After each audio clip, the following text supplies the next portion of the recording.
এই পাখিগুলো আর রাখবো না আমার কাছে, কারণ আমি অনেক হতাশ হয়ে গেছি। এইগুলোকে আমি 5-6 মাস খাওয়াইছি, যত্ন নিছি, এগুলো তো সব ওয়েস্ট। কি বলবো, একদম আমার হাজব্যান্ডের আমার মুড নষ্ট হয়ে গেছে।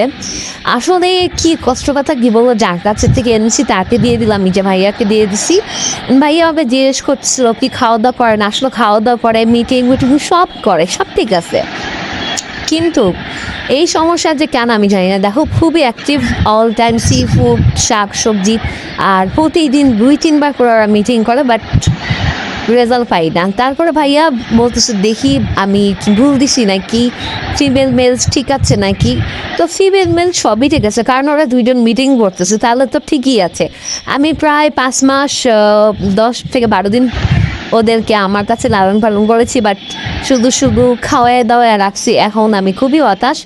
ভাইয়ের কাছে ভাইয়াও প্রচুর হতাশ হয়ে গেছে যে সবই তো ঠিক আছে, খাওয়া দাওয়া ঠিক আছে, বডি ফিকচার ঠিক আছে, হেলদি আছে, আবার দেখতেছে জেন্ডার ওগুলো যে আসলে মেয়ে নাকি, আসলে সবই ঠিক ছিল, কোনো ভাগ্যর দোষ